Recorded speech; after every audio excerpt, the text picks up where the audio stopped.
उम्मीद करता हूँ कि आप लोग सब ठीक ठाक होंगे, खैरियत से होंगे, चिल कर रहे होंगे। लेकिन इतना ज्यादा चिल नहीं कि पढ़ाई छोड़ दें। पढ़ाई के साथ साथ चिल कर रहे होंगे, ठीक है। तो आज का हमारा लेक्चर नंबर 4, जिसमें अभी तक हम लोग प्रीवियस 3 लेक्चर्स में हम लोगों ने वेक्टर्स वाले चैप्टर को खत्म कर दिया था। स्केलर प्रोडक्ट, वेक्टर प्रोडक्ट, दोनों टॉपिक्स को पढ़ लिया था। और उससे पहले हम लोगों ने वेक्टर्स की बेसिक्स, जिसमें रिजोल्यूशन को, उसके कंपोनेंट्स को, फिर एडिशन ऑफ वेक्टर्स, इन चीजों को डिस्कस कर लिया था। और फिर कल लेक्चर खत्म करते हुए मैंने आप लोगों को ये कहा था, आप लोगों से कमिटमेंट की थी कि we will solve some MCQs related to vectors chapter, related to scalar product, vector product, conceptual and numerical type question, जिससे आपको आइडिया हो कि किस तरीके से एमसीक्यू आते हैं और किस तरीके से हमें उनको सॉल्व करना होता है, ठीक है। तो आज हम एमसीक्यूज को सॉल्व करेंगे, एमसीक्यूज डिस्कस करेंगे वेक्टर्स चैप्टर के। और क्लास जैसे ही एंड हो जाएगी, उसके बाद मैं आपको इसका पीडीएफ भी सेंड कर दूंगा, वर्कशीट का। सॉल्यूशन आपके पास होंगे क्योंकि आप सॉल्व कर लेंगे मेरे साथ साथ। उसके बाद आप खुद से भी प्रैक्टिस कर लीजिएगा, ठीक है।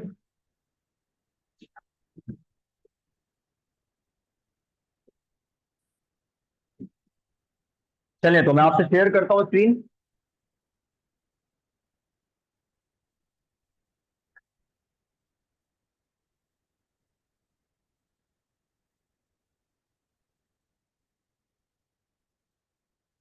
ये रही आपके सामने share screen.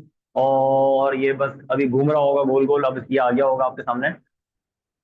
MDCAT physics live zoom classes 2025, chapter vectors and worksheet number 2, ठीक है।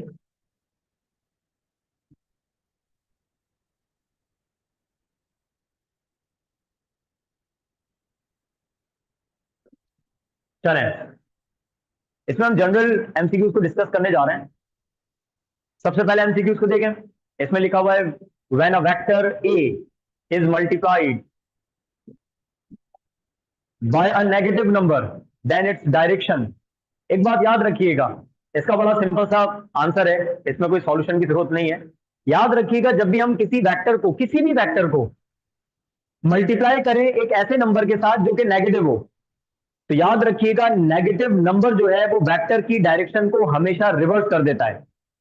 अगर वेक्टर नॉर्थ की डायरेक्शन में हुआ और अगर आप उसको किसी नेगेटिव नंबर से मल्टीप्लाई कर रहे हैं, तो उसकी जो फाइनल डायरेक्शन होगी मल्टीप्लाई होने के बाद, वो हो जाएगी साउथ।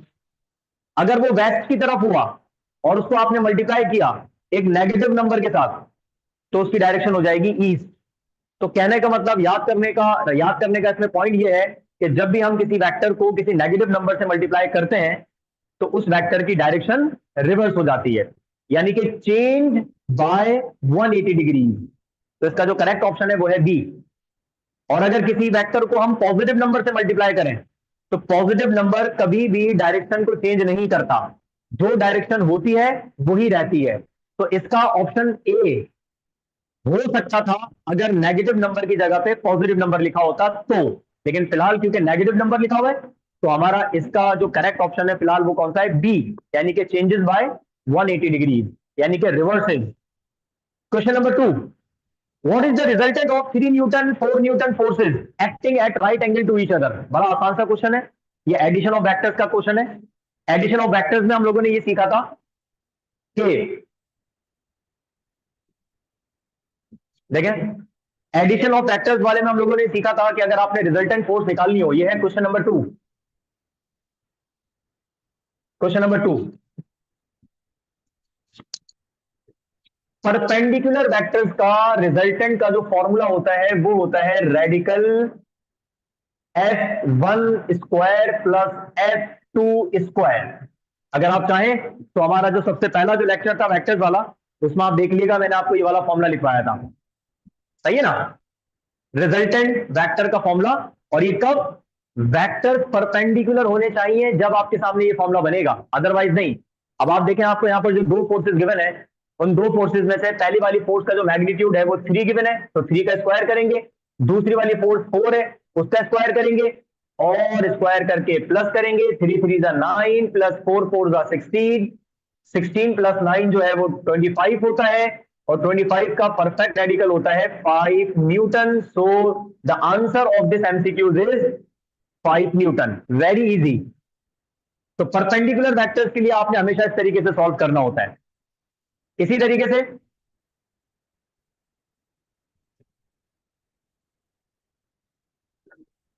अगर हम बात करें क्वेश्चन नंबर 3 की, ये आ गया क्वेश्चन नंबर 3। इस क्वेश्चन नंबर 3 में लिखा हुआ है, if a force of 10 Newton makes an angle of 30 degree with x axis, तो बताओ इसका x कंपोनेंट कितना होगा। ये रिजोल्यूशन ऑफ वेक्टर वाला सवाल है। और भाई हमें पता है कि x कंपोनेंट का जो फॉर्मूला होता है वो होता है f cos थीटा। फोर्स है ना, तो फोर्स का x कंपोनेंट क्या होगा? f x, यानी कि f cos थीटा। 10 न्यूटन आपको फोर्स गिवन है और एंगल आपको जो है वो 30 डिग्री गिवन है, तो आप इसको बड़े आसानी से सॉल्व कर सकते हैं। तो क्वेश्चन नंबर 3 को आप सॉल्व करेंगे, क्वेश्चन नंबर 3 को आप बड़े आसानी से सॉल्व करेंगे। F X is equal to F cos theta. आपको फोर्स की वैल्यू गिवन है 10 multiply by cos theta, theta की वैल्यू गिवन है 30 डिग्रीज। तो 10 को आप मल्टीप्लाई करेंगे कॉस 30 की वैल्यू से, और कॉस 30 की वैल्यू मैंने आपको पूरा वो बनाया था ना, ट्रिग्नोमेट्रिक रेशियो दिखाए थे।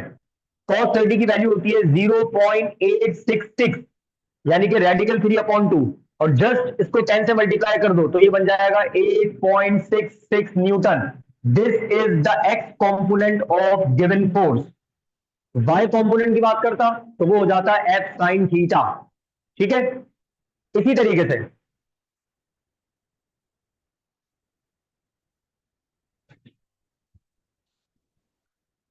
क्वेश्चन नंबर 4 हमने, नहीं ये क्वेश्चन नंबर 3 था, सॉरी, क्वेश्चन नंबर 4। अच्छा, क्वेश्चन नंबर 4 में लिखा हुआ है कि if a force of 50 Newton is acting along X axis, तो बताओ इसका कंपोनेंट वाई एक्सिस पर क्या होगा। तो आपको याद है मैंने ये पॉइंट भी आपको लिखवाया था कि अगर कोई भी वेक्टर एक्स एक्सिस पर हो तो उसका वाई कंपोनेंट और उसका जेड कंपोनेंट दोनों जीरो होता है। तो अगर ये फोर्स 50 न्यूटन की है और अगर ये एक्ट कर रही है एक्स एक्सिस पर, तो इसका वाई कंपोनेंट हमेशा जीरो होगा, because the force is acting along X axis. तो according to the rule its Y component will be zero, तो आंसर इज जीरो। नंबर 5, इसमें लिखा हुआ है a force of 10 newton is acting along Z axis. अब आप बताएं इसका एक्स और वाई कंपोनेंट क्या होगा, यानी कि कंपोनेंट अलोंग एक्स एक्सिस और वाई एक्सिस। तो भाई याद रखिएगा, अगेन इसका आंसर जीरो है। वो इस वजह से क्योंकि जो फोर्स है वो एक्ट कर रही है जेड एक्सिस पर। किसी भी एक एक्सिस पर अगर फोर्स या वेक्टर एक्ट करे तो बाकी उसके कंपोनेंट हमेशा जीरो होते हैं। तो अगर फोर्स एक्ट कर रही है जेड एक्सिस पर तो लाजमी इसका एक्स कंपोनेंट भी जीरो होगा और लाजमी इसका वाई कंपोनेंट भी जीरो होगा। तो इस फिफ्थ वाले क्वेश्चन का आंसर भी zero. Number 6, the self scalar product. आपको याद है स्केलर प्रोडक्ट का, सेल्फ का मैंने आपको एक पॉइंट लिखाया था प्रॉपर्टीज में, और हमने क्या सीखा था आप चेक कर लीजिएगा कि जब भी सेल्फ स्केलर प्रोडक्ट निकाला जाता है, यानी कि ए डॉट ए करेंगे तो हमेशा आंसर किसके बराबर आता है? ए स्क्वायर के बराबर आता है। तो ये भी हमने पॉइंट लिखा था जब हमने स्केलर प्रोडक्ट पढ़ा था। तो self scalar product of A is always equal to A square. तो आंसर इज सी, 6 का सी।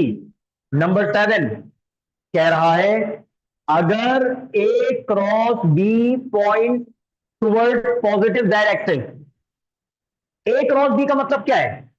ए क्रॉस बी का मतलब होता है, यानी कि वेक्टर सी की बात की जा रही है। याद है कल मैं आपको लिखवा रहा था डायरेक्शन ऑफ सी, तो मैंने डायरेक्शन ऑफ सी भी लिखा था और मैंने सी के साथ ए क्रॉस बी भी लिखा था। तो आप क्या क्या समझेंगे यहां पर?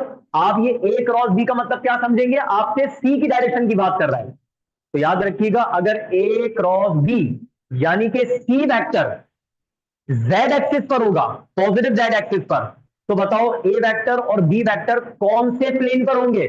तो हमने ये सीखा था कि जिस प्लेन पर ए वेक्टर और बी वेक्टर होते हैं हमेशा ए क्रॉस बी उस प्लेन के परपेंडिकुलर होता है। तो आपको यहां पर आंसर गिवन है, पूछा नहीं जा रहा, आपको बताया जा रहा है कि भाई ए क्रॉस बी जेड एक्सिस पर है, यानी कि जो सी वेक्टर है वो जेड एक्सिस पर है। तो बताओ ए और बी कौन से प्लेन पर होंगे? तो ऑब्वियस सी बात है एक्स वाई प्लेन पर होंगे।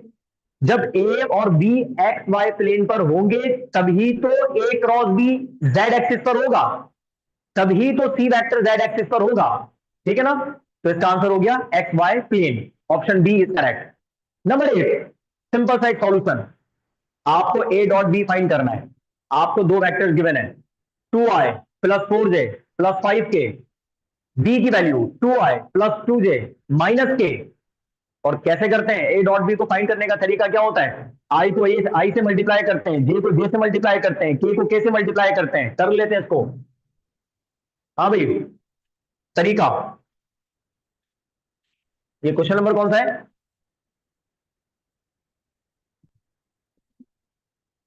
क्वेश्चन नंबर है 8, 2 4 5 2 2 माइनस 1। क्वेश्चन नंबर 8, ए की वैल्यू आपको गिवन है, डायरेक्ट हम लिखते हैं ना A dot B, A dot B find करना है। तो यहां पर आ जाएगी ए की वैल्यू और यहां पर आ जाएंगी डॉट के बाद बी की वैल्यू। ठीक है? ए की वैल्यू है 2i प्लस 4j और प्लस 5k, जबकि बी की वैल्यूज है 2i प्लस 2j और माइनस k। ये इसकी वैल्यूज है 2 4 5 एंड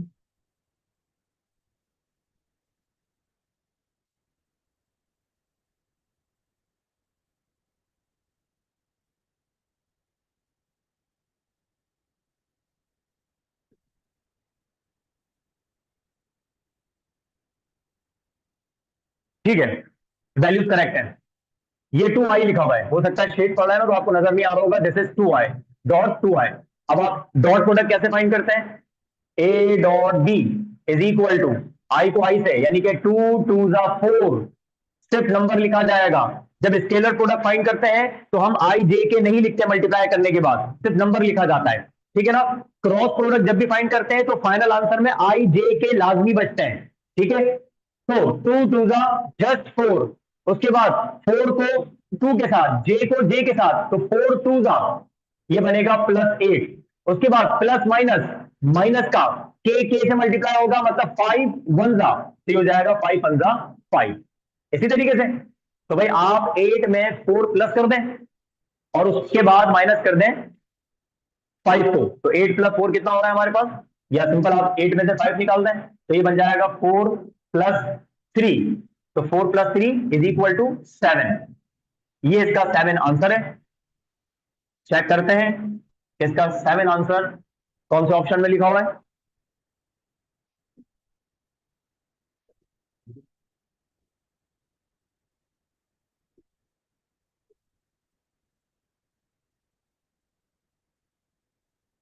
अच्छा, इसके ऑप्शन में आंसर मौजूद नहीं है, लेकिन इसका आंसर करेक्ट यही है। इसमें हो सकता है कहीं प्लस माइनस में वैल्यूज में गड़बड़ हो गई हो। 2 4 5 और 2 2 और माइनस के। हाँ सही है, 2 2 4, 4 2 8, 5 1 -5। इसका अगर यही वैल्यूज रखी जाए तो इस वैल्यू का करेक्ट ऑप्शन बिल्कुल एग्जैक्टली ही बनेगा 7। तो आपने इस ऑप्शन को 7 पे ही टिक करना है। फिलहाल आपको ऑप्शन नजर नहीं आ रहा, हो सकता है यहाँ पर मिस प्रिंटिंग की वजह से कोई प्लस माइनस में मिस्टेक हो गई हो, लेकिन हमारे इसका आंसर 7 ही आएगा। ठीक है? Then question number 9। Question number 9 की बात करें तो two forces each of 10 newton magnitude. अच्छा, दो फोर्सेज है भाई, यानी कि F1 वो भी 10 न्यूटन और F2 वो भी 10 न्यूटन। लिखा हुआ है ना, two forces each of 10 newton, यानी कि दोनों फोर्सेज का मैग्नीट्यूड 10 10 न्यूटन है। If the forces are inclined at 30 degrees and 60 degrees, यानी कि जो पहली वाली फोर्स है F1 वो एंगल बना रही है 30 डिग्रीज, और जो दूसरा वाली फोर्स है F2 वो एंगल बना रही है 60 डिग्रीज। अब आप ये बताएं कि जो रिजल्टेंट फोर्स होगी उसका एक्स कंपोनेंट क्या होना चाहिए। रिजल्टेंट फोर्स के एक्स कंपोनेंट को कैलकुलेट करना है। तो पहली बात याद रखिएगा, हमें पता है, ये है क्वेश्चन नंबर 9। Question number 9। वैसे हमें पता है कि अगर यहां पर एक फोर्स होती तो एक फोर्स का एक्स कंपोनेंट का फॉर्मूला होता है F X is equal to F cos theta. लेकिन कह रहा है कि पार्टिकल पर एक फोर्स नहीं लग रही, पार्टिकल पर दो फोर्सेस लग रही हैं, F1 और F2। अब उन फोर्सेस के रिजल्टेंट का एक्स कंपोनेंट क्या होगा। तो इस कंडीशन में फिर ये हो जाता है, दो दफा हम लिखते हैं। अगर दो फोर्सेस एक्ट कर रही हैं और इस बार अगर रिजल्टेंट का एक्स कंपोनेंट निकालना है तो इसको हम कहते हैं F1 cos theta 1 plus F2 cos theta 2। ये बन जाएगा फॉर्मूला। अगर एक ही वैल्यू गिवन है, एक ओनली वन फोर्स, तो सिर्फ वन फोर्स का फॉर्मूला, ये देखो ना हमने सॉल्व किया था, ये वन फोर्स का है। लेकिन एट अ टाइम दो फोर्सेज है, अगर वो दो फोर्सेज कर रही हैं और उन दोनों फोर्सेस के रिजल्टेंट का एक्स कंपोनेंट फाइंड करना है, तो फिर इस बार आप दो दफा लिखेंगे F1 cos theta 1 plus F2 cos theta 2।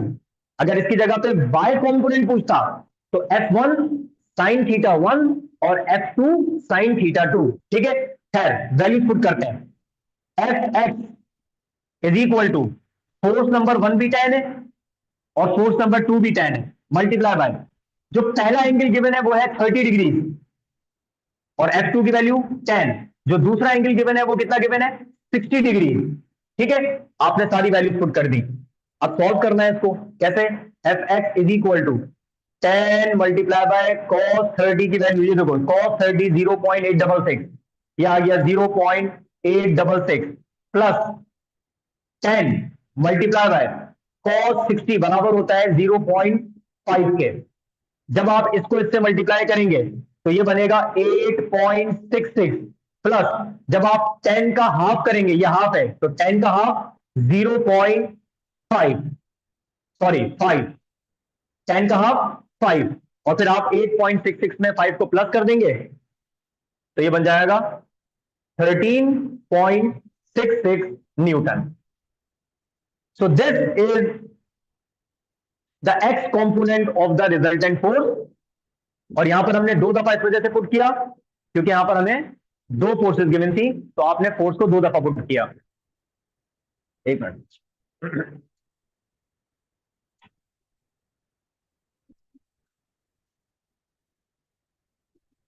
Okay,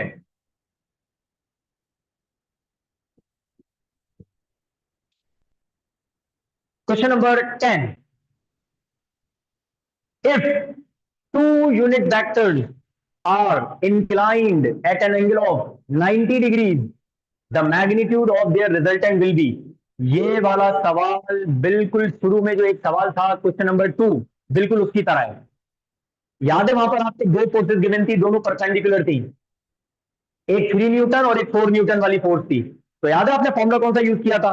perpendicular की कंडीशन में रिजल्टेंट का फॉर्मूला हमेशा क्या होता है, ए स्क्वायर प्लस बी स्क्वायर, हमेशा ये फॉर्मूला होता है। तो देखो यहां पर कह रहा है कि दो यूनिट वेक्टर्स हैं और दोनों के दोनों इंक्लाइंड है, इनका मतलब उन दो यूनिट वेक्टर्स के दरमियान आपको एंगल गिवन है कितना, 90 डिग्री। बताओ इनके रिजल्टेंट का वैल्यू क्या होगी, रिजल्टेंट का मैग्नीट्यूड कितना होगा। तो सिंपल सा आप यहां पर सॉल्यूशन करेंगे, फॉर्मूला क्या लगाएंगे, वही जो हम लगाते हैं हमेशा, परपेंडिकुलर फोर्सेस वाला, परपेंडिकुलर फोर्सेस वाला फॉर्मूला। कैसे, ये क्वेश्चन है क्वेश्चन नंबर 10, रिजल्टेंट का फॉर्मूला। हाँ भाई, कैसे निकलेगा, रेडिकल ए स्क्वायर प्लस बी स्क्वायर। ए को आप कह लो ये पहला यूनिट वेक्टर है और बी को आप कह लो ये दूसरा यूनिट वेक्टर है। अब आपने इनका रिजल्टेंट फाइंड करना है, तो परपेंडिकुलर वेक्टर्स का रिजल्टेंट का फॉर्मूला हमेशा यही होता है। ठीक है ना। अब क्योंकि वो कहा जा रहा है कि ये दोनों के दोनों यूनिट वेक्टर्स हैं और यूनिट वेक्टर का मैग्नीट्यूड हमेशा 1 होता है, तो अब बारी है इनके मैग्नीट्यूड पुट करने की। ये भी यूनिट वेक्टर है, इसका मैग्नीट्यूड 1, ये भी यूनिट वेक्टर है, इसका मैग्नीट्यूड भी 1, और 1 स्क्वायर का 1, अगेन 1 स्क्वायर का 1, 1 प्लस 1 कर लो तो ये बन जाएगा रेडिकल 2। तो हमारा जो आंसर बन रहा है वो कितना बन रहा है रिजल्टेंट का, ये बन रहा है रेडिकल 2। तो याद रखिएगा। सही बढ़ी। हम्म।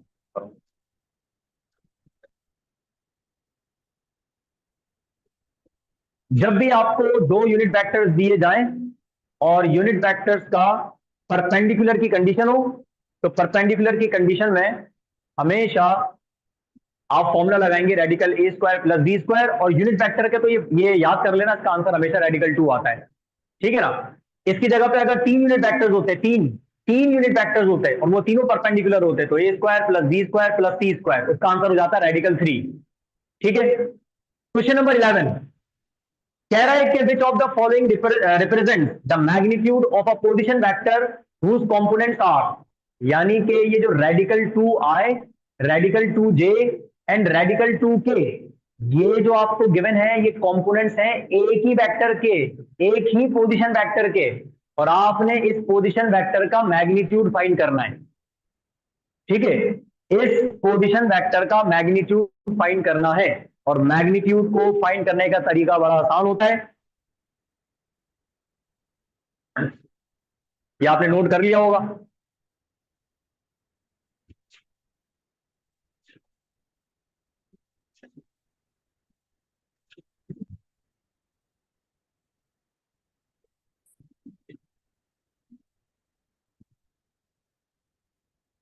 किसी भी वेक्टर का मैग्नीट्यूड, पहली बात ये है क्वेश्चन नंबर 11।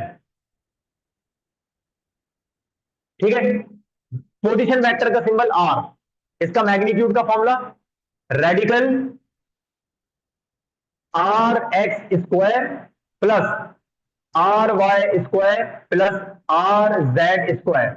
ज्यादातर हम पोजीशन वेक्टर को आर से रिप्रेजेंट करते हैं, तो अगर वेक्टर का नाम आर होगा तो इसके मैग्नीट्यूड का फॉर्मूला क्या बनेगा, R X square plus R Y square plus R Z square whole radical. ठीक है ना।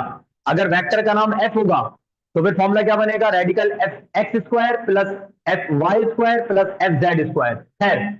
अब आप इनके कंपोनेंट्स की वैल्यू पुट करें। कंपोनेंट्स की क्या वैल्यू, हमें पता है ना, एक्स का मतलब होता है जो गिवन वैल्यू के अंदर आई वाली वैल्यू है वो पुट की जाती है यहां पर। तो आप देखें उसमें लिखा था रेडिकल 2i, तो एक्स की वैल्यू क्या है रेडिकल 2, और इसके ऊपर क्या लगा हुआ है, इसके ऊपर लगा हुआ है स्क्वायर प्लस। अब आप चेक करो वाई, वाई वैल्यू वैल्यू का मतलब होता है जो जे वाली वैल्यू है, और उसमें देखिए आप क्या लिखा होगा रेडिकल 2j, ये आ गया रेडिकल 2, और रेडिकल 2 के ऊपर भी square.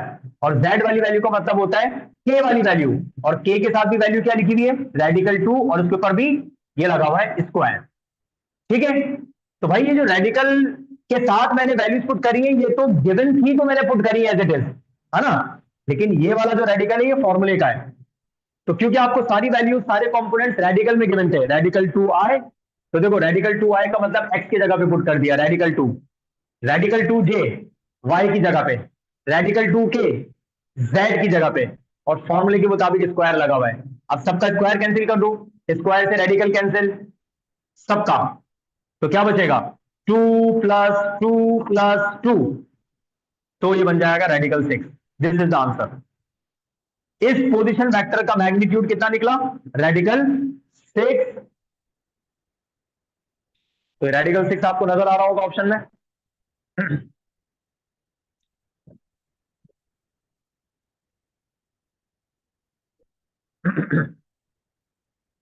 Option number C radical 6। ठीक है। नंबर 12। अच्छा अब आपको यहां पर दो वेक्टर्स गिवन है, यहां पर आ गई कहानी एंगल को फाइंड करने की। अब यहां पर हमारी प्रैक्टिस होगी, जो मैंने आपको याद है एंगल का फॉर्मूला लिखवाया था, वो वाला फॉर्मूला यहां पर अप्लाई किया जाएगा। याद करो मैंने बताया था जब भी वेक्टर्स आपको गिवन हो आई जे के की फॉर्म में, तो आप उन वेक्टर्स के दरमियान एंगल जब भी फाइंड करेंगे तो उस वाले फॉर्मूले से करेंगे जो मैंने आपको स्केलर प्रोडक्ट में लिखवाया था, कॉस इनवर्स वाला फॉर्मूला। तो इसका मतलब हम यहां पर कॉस इनवर्स वाला फॉर्मूला यूज करके इसका आंसर निकालने जा रहे हैं। ए की वैल्यू गिवन है जे प्लस के, और बी की वैल्यू गिवन है माइनस जे माइनस के।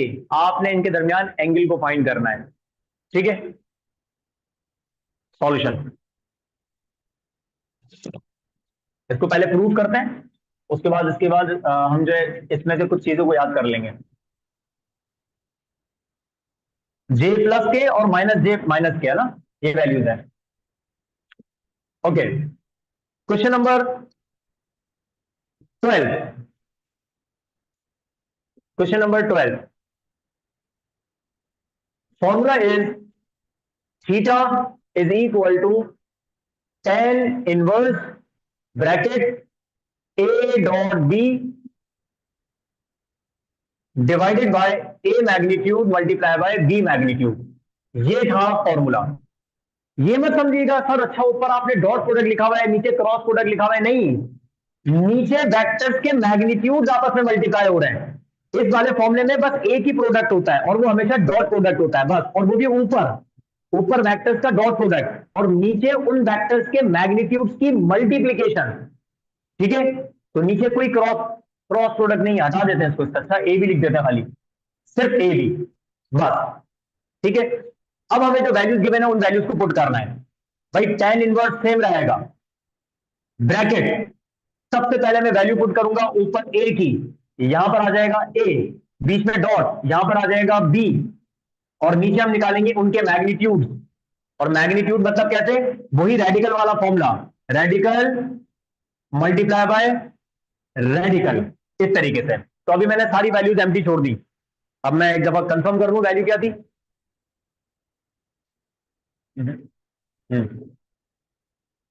जे प्लस के और माइनस जे माइनस के,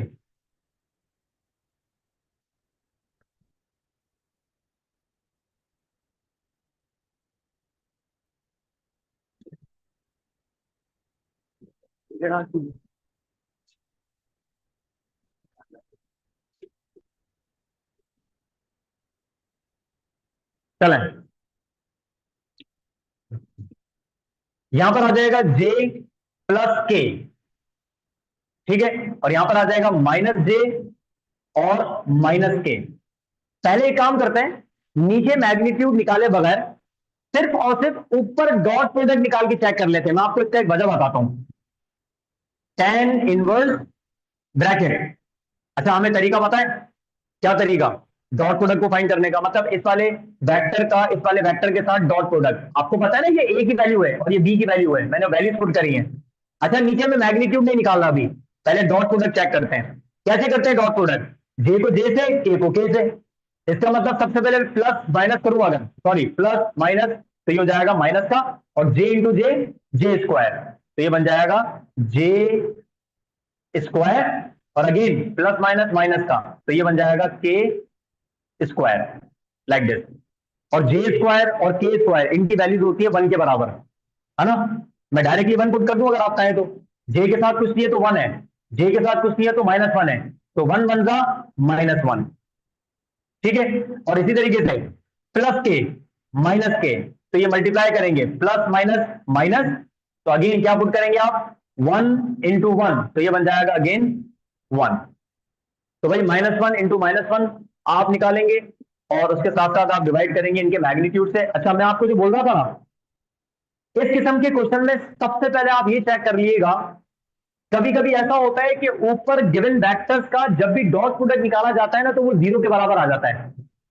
मतलब ऊपर जब आप वेक्टर्स का डॉट प्रोडक्ट निकालो ना, कभी कभी आपको ऐसी वैल्यूज गिवन होती है कि उनका डॉट प्रोडक्ट डायरेक्टली ऊपर 0 के बराबर आ जाता है, और जब ऊपर ही 0 आ गया तो नीचे कोई भी वैल्यू हो, वो 0 जब डिवाइड होगा तो सबको 0 कर देगा। तो पता चला आपने ऊपर मल्टीप्लाई का आंसर देखे बगैर नीचे मैग्नीट्यूड सॉल्व करते जा रहे हो, पता चला एंड में 0 आ गया और आप सर पकड़ के बैठ गए, यार मैंने तो इतनी मेहनत कर दी और इसका आंसर तो 0 आ गया। तो इस किस्म के क्वेश्चन में सबसे पहले डॉट प्रोडक्ट निकाल के लाजमी चेक कर लेना। अगर 0 आ रहा है तो इसका मतलब ब्रैकेट में पूरा 0 बचेगा, खत्म बात। लेकिन फिलहाल इत्तेफाक से यहां पर 0 नहीं आया।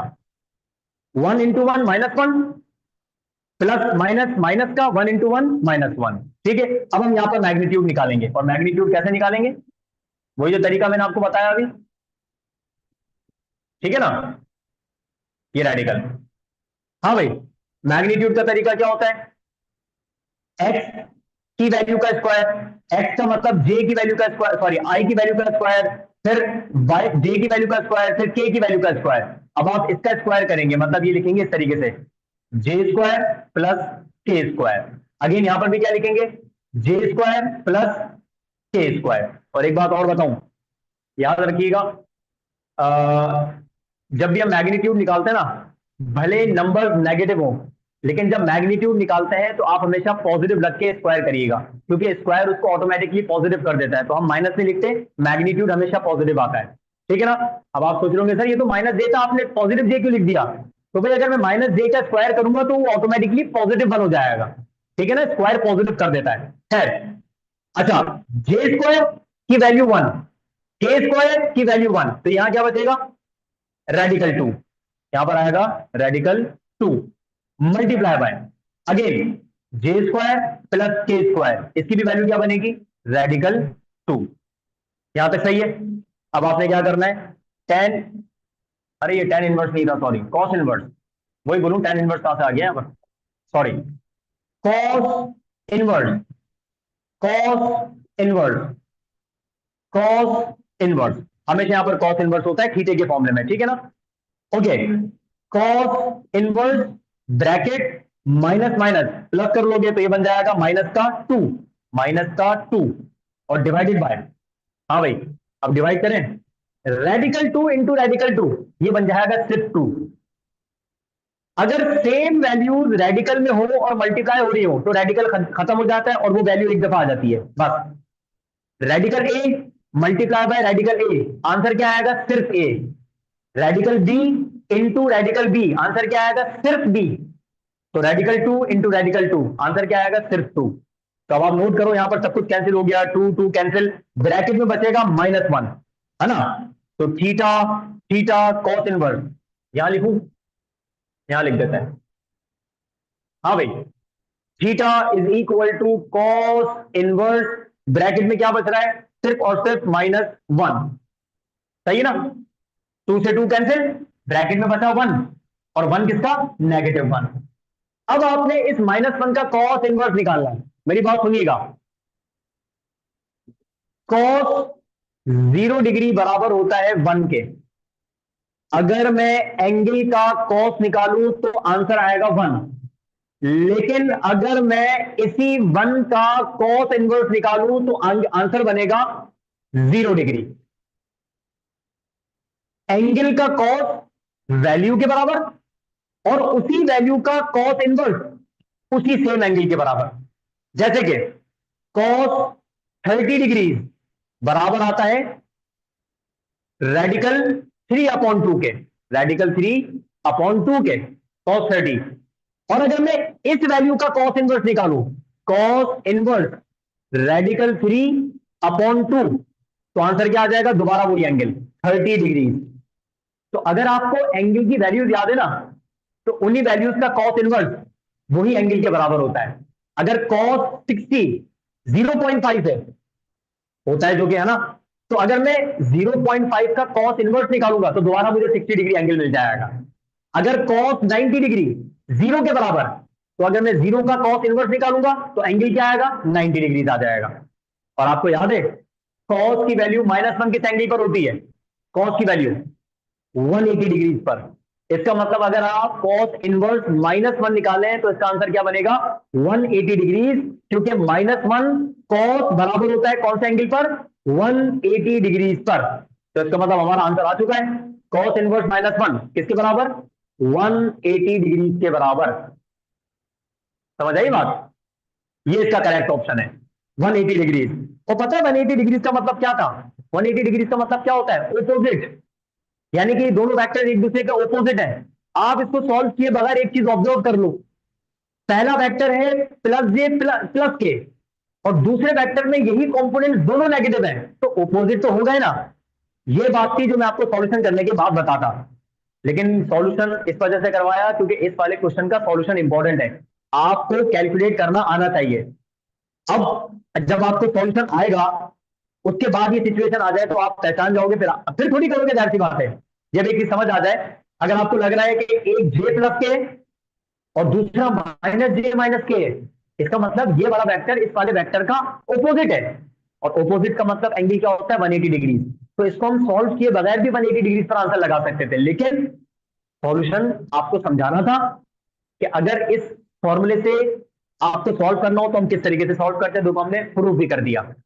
एंगल कितना आया 180 डिग्रीज, तो इसका मतलब इन दोनों वेक्टर्स के दरमियान एंगल क्या बन रहा है 180 degrees.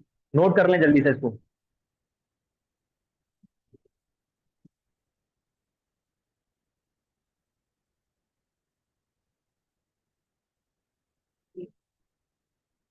Question number 13, the magnitude of dot product and cross product of two vectors is 10 in each case।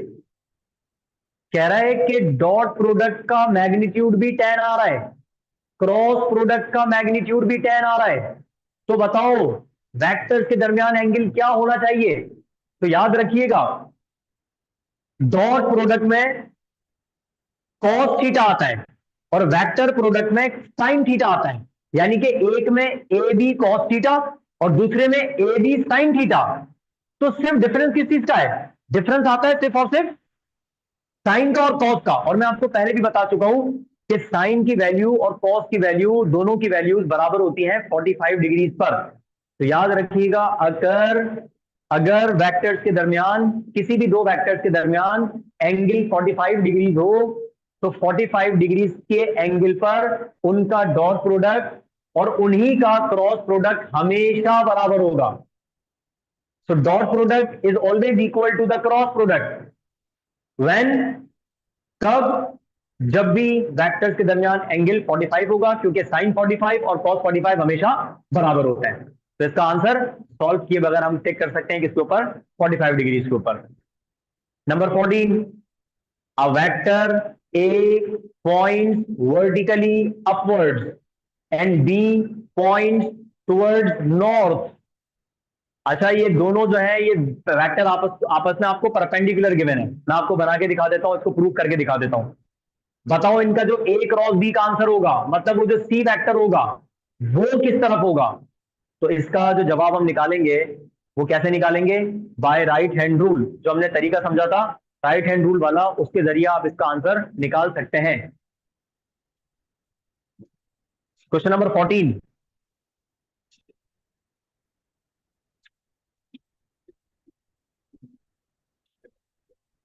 पहले मैं आपको क्या बता रहा था, ए डॉट बी का मैग्नीट्यूड हमेशा बराबर होगा ए क्रॉस बी के मैग्नीट्यूड के, कब, जब थीटा की वैल्यू 45 डिग्रीज होगी। इसको भी नोट कर लीजिएगा, ठीक है ना। इससे पहले वाला क्वेश्चन था ये।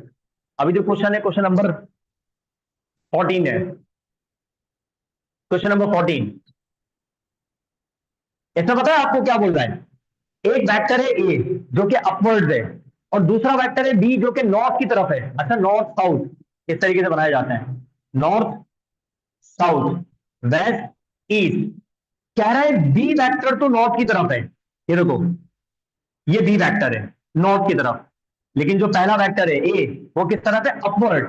तो आप क्या इसको अपवर्ड समझेंगे, अगर अपवर्ड बोलना होता तो इसको भी वो अपवर्ड कह देता, तो इसको नॉर्थ क्यों बोला। अपवर्ड का मतलब होता है हमेशा आउट ऑफ द प्लेन, ऐसे बाहर की तरफ। ये कौन सा एक्सिस होता है, जेड। इसका मतलब मुझे ए वेक्टर आपको गिवन है वो अपवर्ड का मतलब ये बाहर की तरफ है, बाहर। और इसको अपवर्ड पता है क्यों बोलता है, तो इस वजह से जब आप लोग बैठे होते हैं ना डेस्क पे चेयर पे कैसे भी, तो आपके सामने रजिस्टर ऐसे रखे होते हैं, आप ऐसे काम करते हैं, ऐसे पढ़ते हैं, है ना। तो जब आप ऐसे पढ़ोगे तो आपके लिए अपवर्ड क्या होगा, अपवर्ड बाहर की तरफ ऐसे आउट ऑफ द प्लेन। और नॉर्थ क्या होगा, ऐसे बनाएंगे आप नॉर्थ बी उस तरफ। अब मेरे लिए रजिस्टर वैसी बात है ये है ना, तो अकॉर्डिंग टू नॉर्थ जो बी वेक्टर है वो नॉर्थ की तरफ और जो पहला वेक्टर है ए, अपवर्ड का मतलब नॉर्थ नहीं, अपवर्ड का मतलब आउट ऑफ द प्लेन, ऐसे बाहर पॉजिटिव जेड एक्सिस पर। तो इसका मतलब जेड एक्सिस कैसे बनता है, लाइक दिस।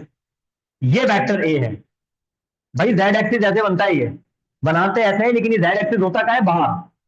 आपसे कह रहा है कि अगर हम इस ए वेक्टर को मल्टीप्लाई करें बी वेक्टर के साथ, यानी कि अगर हम इसका ए क्रॉस बी करें, ऐसे ए क्रॉस बी करें, तो जो सी होगा, जो सी वेक्टर होगा, ये जो सी वेक्टर होगा ये किस तरफ होना चाहिए, तो राइट हैंड रूल अप्लाई करें। ऑर्डर में पहले कौन है, ए, और ए किस तरफ है, आउट ऑफ द प्लेन। तो ये देखो ऐसे फिंगर, मेरी फिंगर देखो कैसे है, आउट, आपकी तरफ बाहर, आउट ऑफ द प्लेन। तो पहले फिंगर हमेशा फर्स्ट सेक्टर की डायरेक्शन में है, और फर्स्ट सेक्टर कहां पर है, जेड एक्सिस पर, आउट। उसके बाद ये बैंड होती है, उस तरफ जाती है जहां पर दूसरा होता है, और दूसरा कहां पर है, नॉर्थ, वाई एक्सिस पर। तो ये देखें, ए क्रॉस बी, सही है ना, ए क्रॉस बी, हम गए, हमारा है उस तरफ अगर हम देखें तो उस तरफ क्या बन रहा है, वेस्ट। यानी कि जब आप ऐसे करोगे ना, ए क्रॉस बी, तो इनका जो आंसर सी आएगा वो हमेशा इस तरफ होगा, इस डायरेक्शन में होगा, according to right hand rule. सही है ना। तो मतलब आप सी बनाओगे तो सी कैसे बनेगा, इस तरफ, ये सी वेक्टर होगा, सी। तो सी वेक्टर किस डायरेक्शन में आ रहा है, देख लो, वेस्ट की डायरेक्शन में आ रहा है। तो अगर ए बाहर हुआ, ऐसे देखो, ऐसे हुआ बाहर, जेड एक्सिस पर, यानी कि अपवर्ड, और बी जो है वो वाई एक्सिस पर, नॉर्थ की तरफ। तो इन दोनों का जो क्रॉस प्रोडक्ट होगा वो किसके बराबर होगा, सी, और जो सी होगा वो कहां पर होगा, वेस्ट की तरफ होगा। और अगर आप इसका ऑर्डर चेंज कर दें, बी क्रॉस ए, तो ये सी घूमकर ईस्ट की तरफ आ जाएगा। ठीक है ना, डायरेक्शन रिवर्स हो जाती है वेक्टर की जब आप ऑर्डर चेंज करते हैं।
Hello,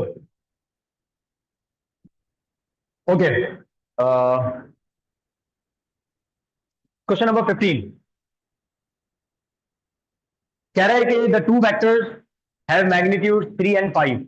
If the angle between them is 60 degrees, then the dot product of the two vectors will be. Formula क्या अप्लाई करेंगे? A dot B is equal to AB cos theta.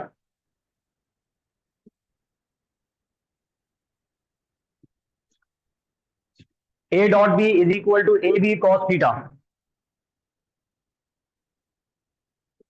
A की value 3 रखेंगे आप, B की value 5 रखेंगे आप, और जब 5 को 3 से मल्टीप्लाई करेंगे तो 5 3 जा 15, और उसके बाद cos थीटा, थीटा की वैल्यू आप रखेंगे 60 डिग्री, तो cos 60 डिग्री बराबर होता है 0.5 के। तो क्या हो जाएगा? 3 इंटू 5 इंटू 0.5। या आप लिख लें, बड़ा आसान सा क्वेश्चन है, इसमें लिखवाने की मुझे जरूरत नहीं है।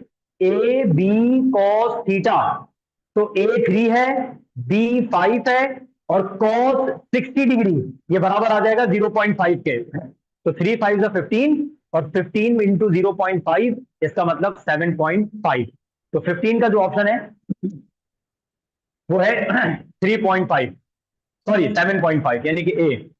नंबर 16 कह रहा है कि ए डॉट बी बराबर आ जाए अगर ए क्रॉस बी के मैग्नीट्यूड के। तो ये अभी आपको मैं थोड़ी देर पहले बता चुका हूं कि डॉट प्रोडक्ट और क्रॉस प्रोडक्ट सिर्फ और सिर्फ एक ही एंगल पर बराबर होते हैं, और वो होता है 45 डिग्रीज। और अब आपको बोलेंगे सर यहां पर हमें 45 डिग्री नजर नहीं आ रहा, तो यहां पर आप पाई बाय 4 पे टिक करेंगे, क्योंकि पाई बाय 4 जो होता है वो 45 डिग्रीज के बराबर होता है, पाई बाय 2 जो है वो 90 डिग्रीज के बराबर होता है, पाई जो है वो 180 डिग्रीज के बराबर होता है। तो ए डॉट बी बराबर आएगा ए क्रॉस बी के सिर्फ एक एंगल पर, और वो एंगल क्या होता है? 45 डिग्री। तो इसका ऑप्शन करेक्ट क्या है? पाई बाय 4, यानी कि pi upon 4, option B. Number 17 कह रहा है कि एक यूनिट वेक्टर है और इस यूनिट वेक्टर की आपको वैल्यू गिवन है 0.5 i प्लस 0.8 j प्लस सी के। तो बताओ सी की वैल्यू क्या होगी? अच्छा, ये यूनिट वेक्टर वेक्टर फॉर्म में गिवन है, ये मैं समझिएगा कि सर यूनिट वेक्टर का मैग्नीट्यूड तो 1 होता है, तो ये तो 1 नहीं है। तो बेटा ये 1 इस वजह से नहीं है क्योंकि ये यूनिट वेक्टर आपको वेक्टर की फॉर्म में गिवन है। जब आप इसका मैग्नीट्यूड निकालेंगे तो इसका आंसर 1 आएगा, ठीक है। तो अब आपको ये वेक्टर गिवन है, हमें सी की वैल्यू फाइंड करनी है 0.5 i प्लस 0.8 j और प्लस सी के। ये मैं आपको सॉल्व करके दिखा रहा हूं।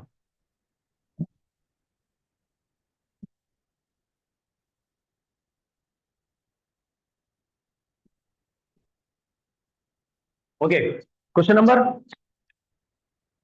16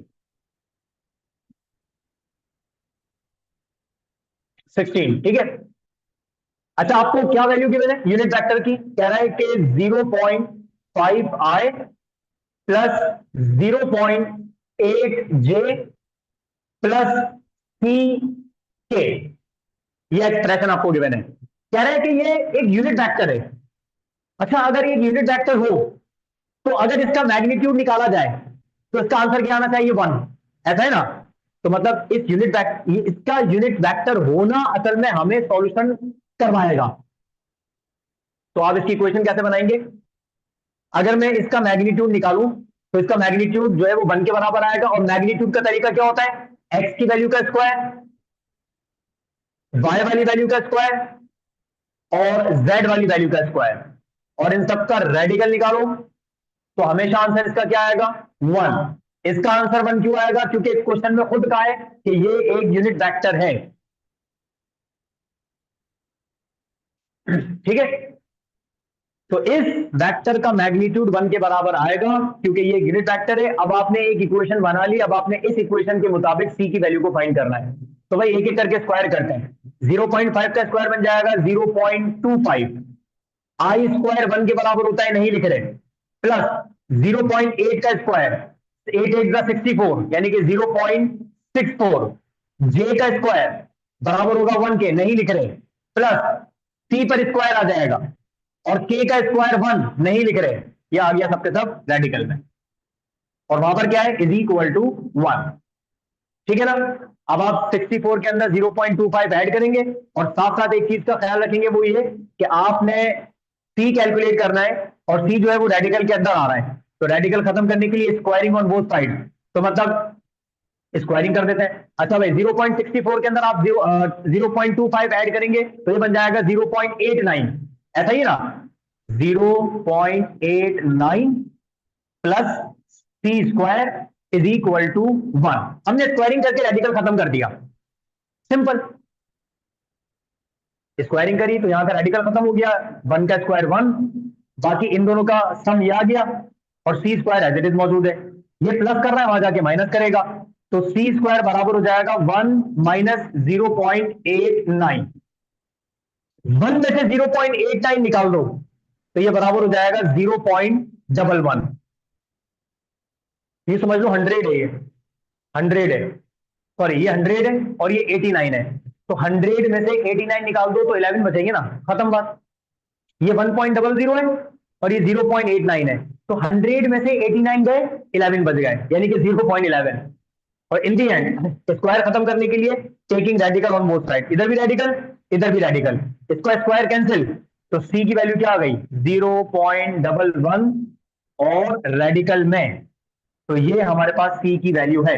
तो इस किस्म का क्वेश्चन आ जाए तो आपने इसको 1 के बराबर रखकर सॉल्व करना है।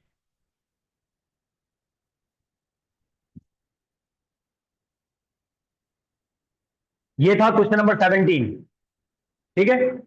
इसका आंसर आ गया 0.11 यानी कि बी। नंबर 18 कह रहा है what is the angle between I plus J plus के एंड आई, यानी कि आपको यहां पर दो वेक्टर गिवन है। पहला वेक्टर है आई प्लस जे प्लस के, और दूसरा वेक्टर है आई, यानी कि सिर्फ आई। आपने इन दो वेक्टर्स के दरमियान एंगल फाइंड करना है, और एंगल को फाइंड करने का तरीका वही वाला याद है, कॉस इनवर्स वाला। अब इसको हम पहले प्रूव करते हैं, इसकी प्रैक्टिस करते हैं सॉल्व करने की, और उसके बाद चेक करते हैं अगर आपको ये कंडीशन गिवन हो तो आपने इसका आंसर याद रख लेना है, और इसका आंसर हमेशा यही आना है, ठीक है। नोट कर लिया होगा आपने।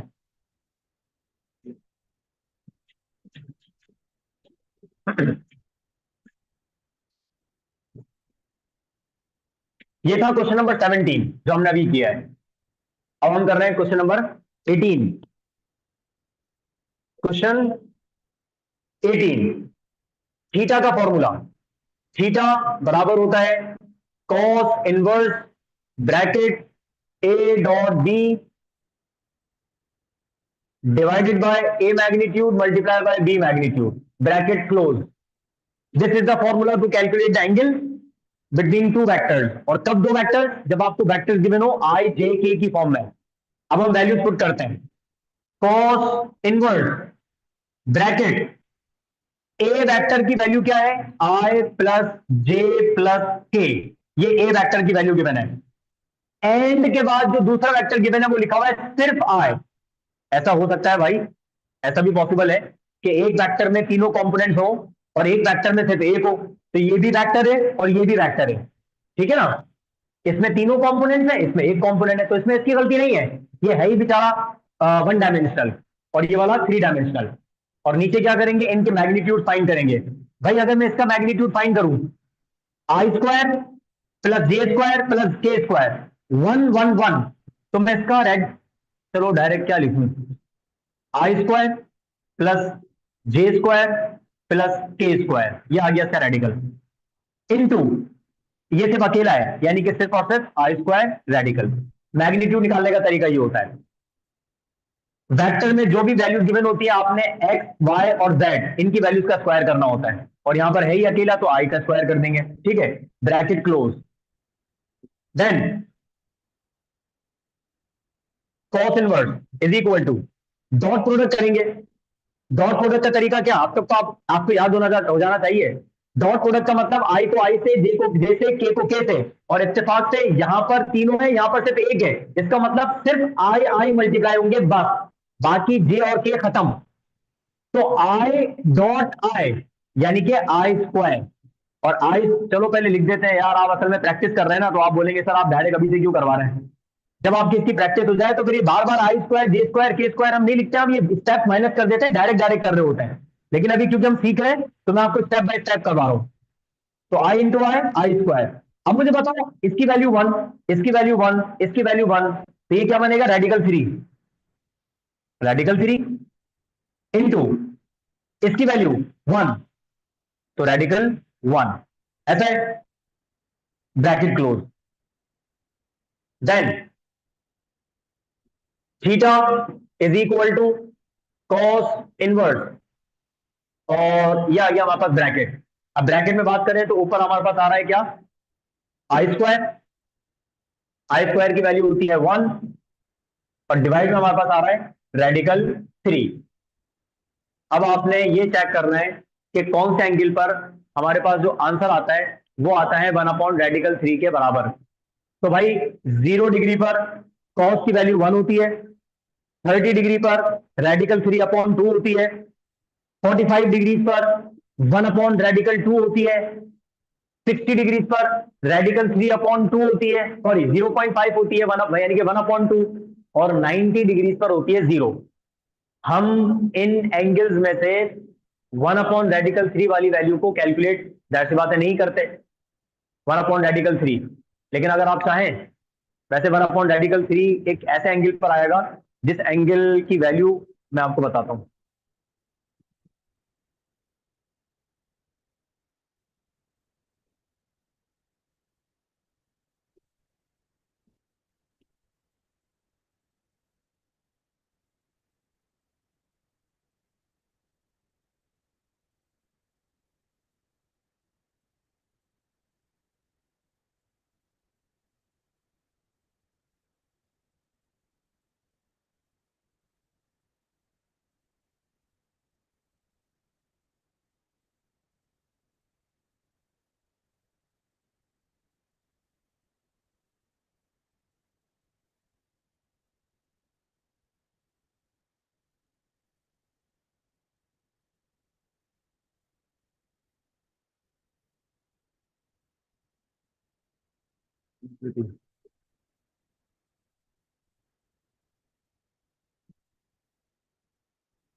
अच्छा, इसका जो आप सॉल्यूशन करेंगे ना, बेसिकली इसके सॉल्यूशन में जब आप इस पोर्शन को सॉल्व करेंगे, अच्छा ये वन अपॉन रेडिकल थ्री हम कैसे पहुंचे?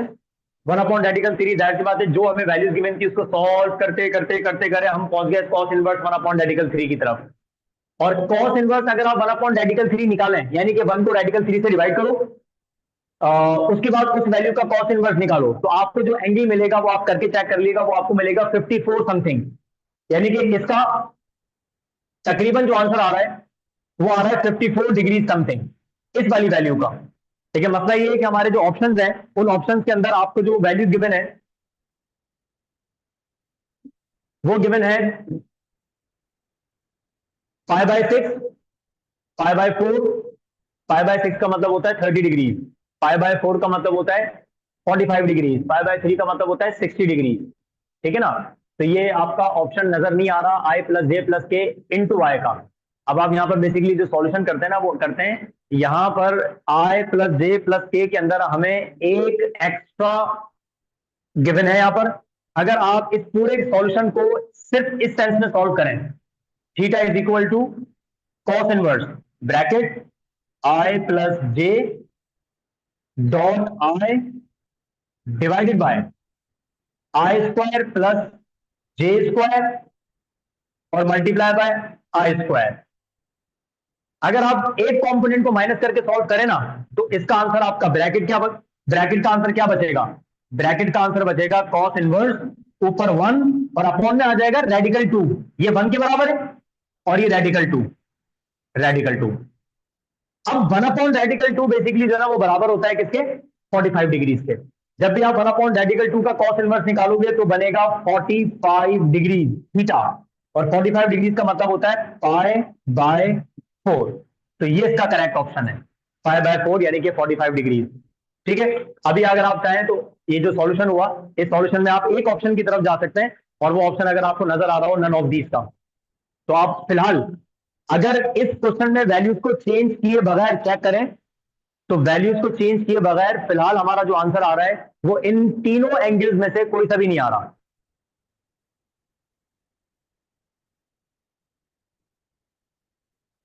ठीक है,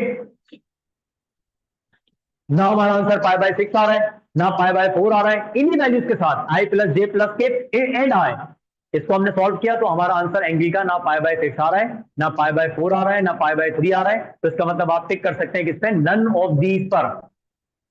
हमारा आंसर पाई बाय 4 जब आता है जब ये आई प्लस जे प्लस के और आई के साथ मतलब जो है वो एक सिर्फ आप के की वैल्यू या जे की वैल्यू हटा दें, तो हमारा आंसर जो है वो बन जाता क्या? Pi by 4। फिलहाल इसका answer none of these. 19, what can be the angle between P plus Q and P minus Q? आपसे पूछ रहा है कि जो P plus Q होता है और जो P minus Q होता है, इन दोनों के दरमियान एंगल क्या बनना चाहिए? याद रखिएगा वेक्टर्स का सम, यानी कि उनका सम का रिजल्टेंट और उनके ही सब्ट्रैक्शन का रिजल्टेंट जब भी हम निकालते हैं तो इन दोनों के दरमियान हमेशा जो एंगल बनता है वो 90 डिग्रीज बनता है। इस बात को याद रखिएगा।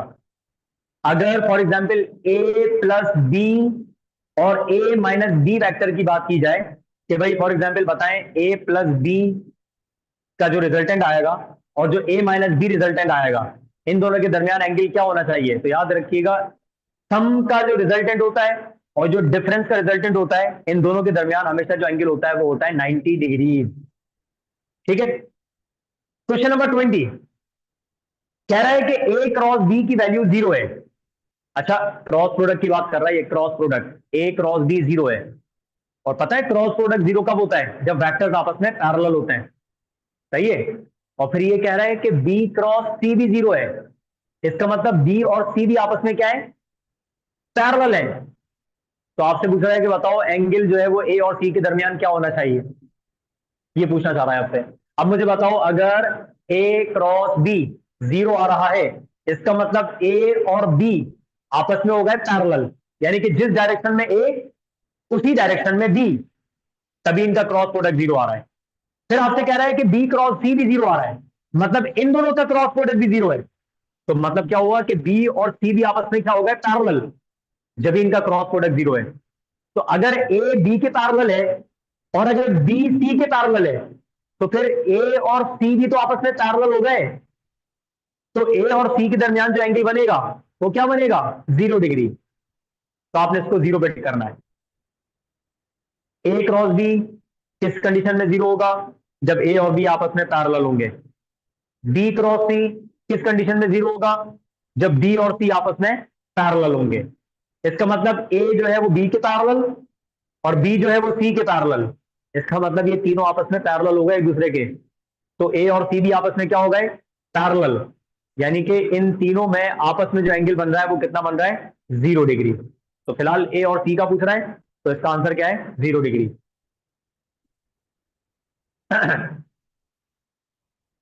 21 एंगल कैलकुलेट करके बताएं बिटवीन द टू वेक्टर्स। और आपको दो दो वेक्टर्स गिवन है, वो कौन से गिवन है? 2i minus 3j plus k और प्लस और जो दूसरा वेक्टर है वो गिवन है आपको 3i प्लस 6K, ये हमारे पास कंडीशन है। इस कंडीशन में आपने एंगल फाइंड करना है।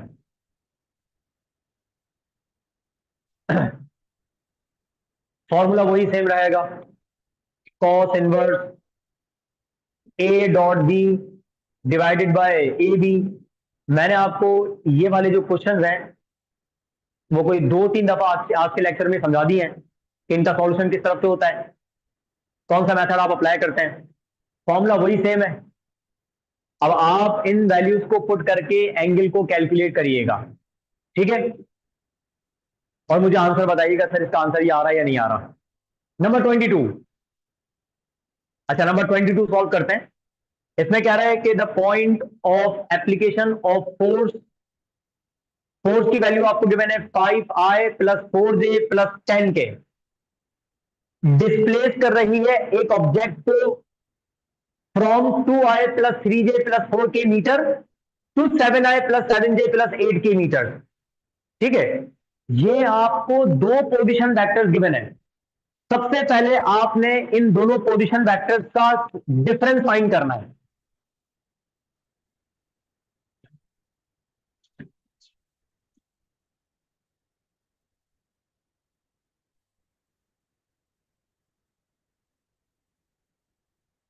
वर्क डन कैलकुलेट करना है हमें। वर्क डन क्वेश्चन नंबर क्या है ये,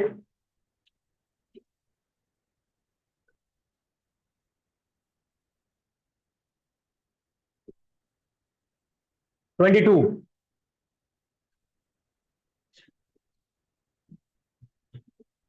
टू। हमें वर्क डन कैलकुलेट करना है। और पता है वर्क डन का फॉर्मूला जो होता है वो होता है फोर्स का और डिस्प्लेसमेंट का डॉट प्रोडक्ट। आपको फोर्स की वैल्यू तो गिवन है वेक्टर फॉर्म में, आपको डिस्प्लेसमेंट गिवन नहीं है। डिस्प्लेसमेंट आपने फाइंड करना होगा। आपको दो पोजीशन वेक्टर गिवन है, तो सबसे पहले डिस्प्लेसमेंट को फाइंड करने के लिए आप क्या करेंगे, इन दो पोजीशन वेक्टर्स को सब्ट्रैक्ट करेंगे, R2 माइनस R1। R2 कौन सा वाला है, जो फाइनल वाला गिवन है, और R1 कौन सा वाला है, जो पहले गिवन है। तो जो पहले वाली वैल्यूज है वो हम क्या पुट करेंगे,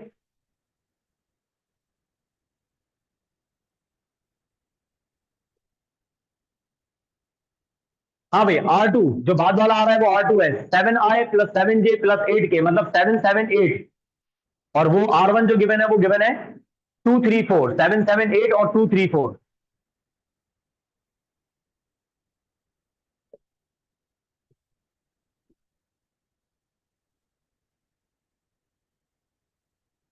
माइनस 2, 3, 4, ठीक है। इसको हम कहते हैं R2 माइनस R1।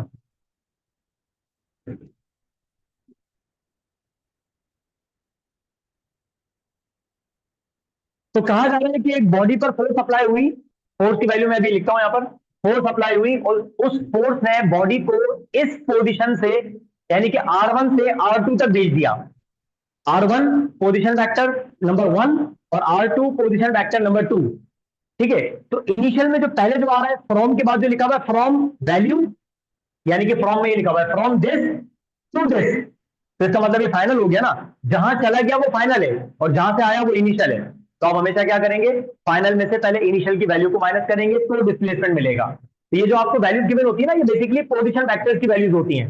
अब हम क्या करेंगे, सबसे पहले माइनस करेंगे। पहले तो इस माइनस साइन को ब्रैकेट से मल्टीप्लाई करो, तो माइनस प्लस माइनस का 2I, माइनस प्लस माइनस का 3J, माइनस प्लस माइनस का 4K, ठीक है। अब आप क्या करेंगे, आई को आई से, जे को जे से और के को के से सब्ट्रैक्ट करेंगे।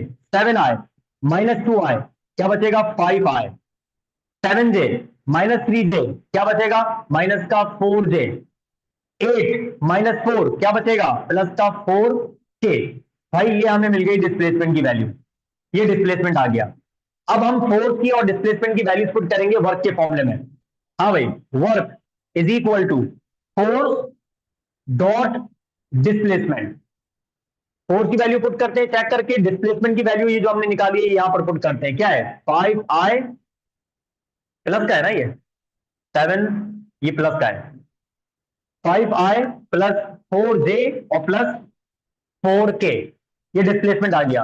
अब फोर्स की वैल्यूज क्या है?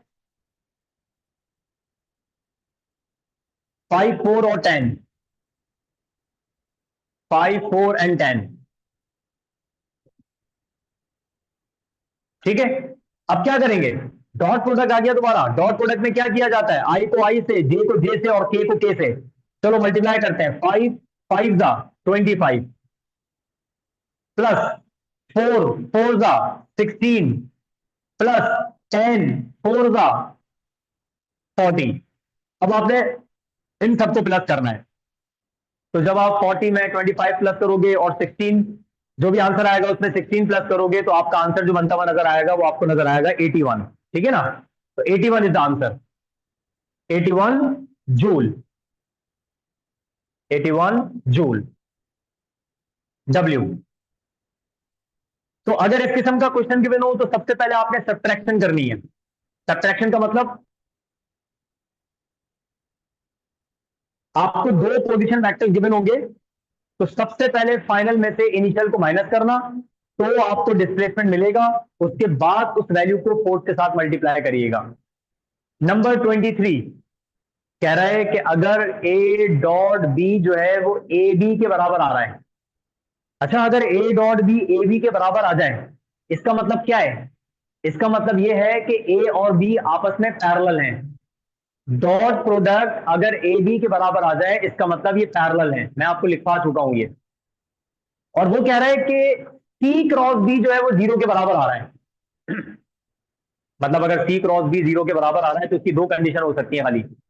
या तो सी और बी आपस में पैरेलल हैं, तो इनका क्रॉस प्रोडक्ट जीरो होगा। या तो सी और बी में से कोई एक जीरो हो जाए। और पता है, बी जीरो नहीं है, क्योंकि अगर बी जीरो होता ना तो ए डॉट बी का आंसर भी जीरो हो जाता। मेरी बात समझिएगा। अगर ए डॉट बी जीरो के बराबर नहीं आ रहा, इसका मतलब ए भी जीरो नहीं है और बी भी जीरो नहीं है। तो जो सी क्रॉस बी का आंसर जीरो आ रहा है ना, इसका मतलब बी की वैल्यू जीरो नहीं, मतलब बी की वैल्यू के जीरो होने की वजह से नहीं आ रहा। क्या पता सी की वैल्यू जीरो हो, और क्या पता सी और बी आपस में पैरेलल हो। तो याद रखिएगा, क्रॉस प्रोडक्ट सिर्फ दो कंडीशंस में जीरो होता है। या तो वेक्टर्स पैरेलल हो जाए, या उन दोनों वेक्टर्स में से कोई एक जीरो हो जाए। तो अब आप चेक करो क्या लिखा हुआ है। ए में लिखा हुआ है ए इज अ नल वेक्टर। भाई ए नल वेक्टर नहीं हो सकता। नल वेक्टर का मतलब होता है जिसका मैग्नीट्यूड जीरो हो। ए अगर नल वेक्टर होता तो ए डॉट बी का आंसर भी जीरो हो जाता। बी में लिखा हुआ है B is a null vector, ये भी गलत है। अगर बी भी जीरो होता तो ए डॉट बी भी जीरो हो जाता।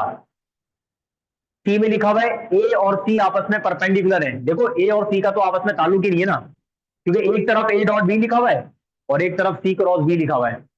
डी में लिखा हुआ है ए एंड सी, अच्छा एक मिनट रुकिएगा, A and C are perpendicular to each other और A and C are parallel to each other.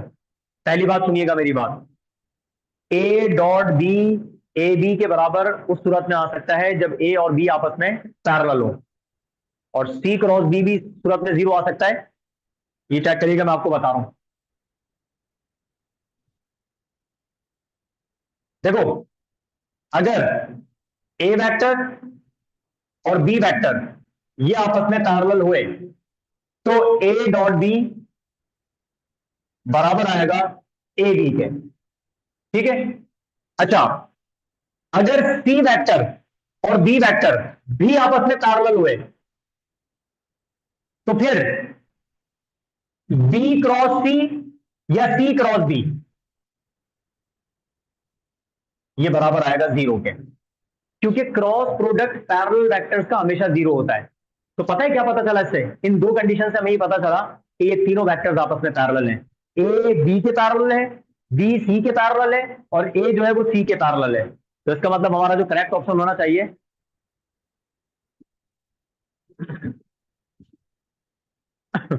उसमें लिखा होगा A and C are parallel, क्योंकि according to the given condition ये तीनों के तीनों आपस में पैरेलल हैं।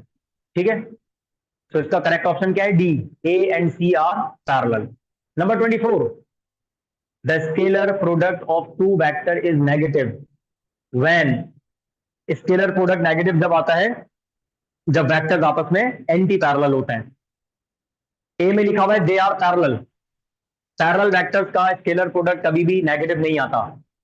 बी में लिखा हुआ है they are perpendicular, perpendicular vectors का स्केलर प्रोडक्ट हमेशा जीरो होता है। सी में लिखा हुआ है दे आर एंटी पैरेलल, तो भाई एंटी पैरेलल की वो कंडीशन है जिसमें स्केलर प्रोडक्ट जो होता है वो हमेशा नेगेटिव भी होता है और साथ साथ नेगेटिव मैक्सिमम भी होता है। तो इसका करेक्ट ऑप्शन है एंटी पैरेलल वेक्टर्स। और 25 वाले क्वेश्चन में आपको नजर आ रहा होगा, ये हमने कॉन्सेप्ट पढ़ा था प्रोजेक्शन वाला। आपसे पूछ रहा है कि बताओ ए की प्रोजेक्शन बी पर हो अगर, तो इसका फॉर्मूला क्या होना चाहिए। तो मैंने आपको समझाया था कि ए की प्रोजेक्शन बी का मतलब होता है ए कॉस थीटा, और ए कॉस थीटा का फॉर्मूला मैंने आपको लिखवाया था A dot B upon B. अगर बी की प्रोजेक्शन ए पर हो तो फॉर्मूला होता है बी कॉस थीटा, और बी कॉस थीटा बराबर था A dot B upon A के। लेकिन फिलहाल ये पूछ रहा है ए की प्रोजेक्शन बी पर, तो आप चेक कर लीजिएगा, आपके पास काम लिखा हुआ होगा, मैंने आपको समझाया था कि ए की प्रोजेक्शन बी का मतलब होता है ए कॉस थीटा, और ए कॉस थीटा का फॉर्मूला था A dot B upon B. तो इसका जो करेक्ट ऑप्शन है वो है सी।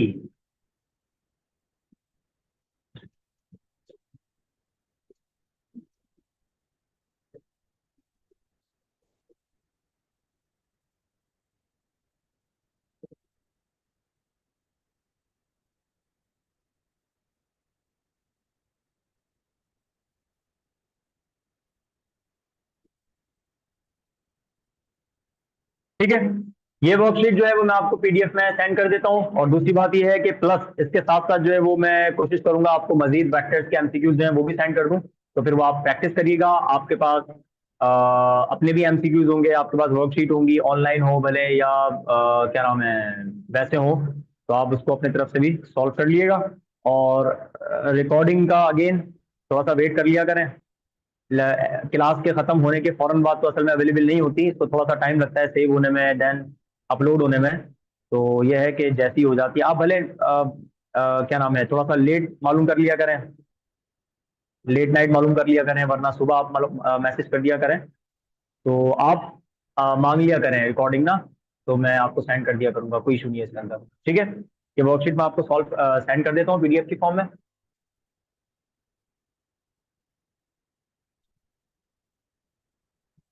क्लास को खत्म करते हैं, और जो भी सवाल हो आप मुझे सेंड कर दिएगा, मैं आपको उसका जवाब दे दूंगा। ठीक है, सब अपना ख्याल रखिएगा। Thank you, Allah Hafiz.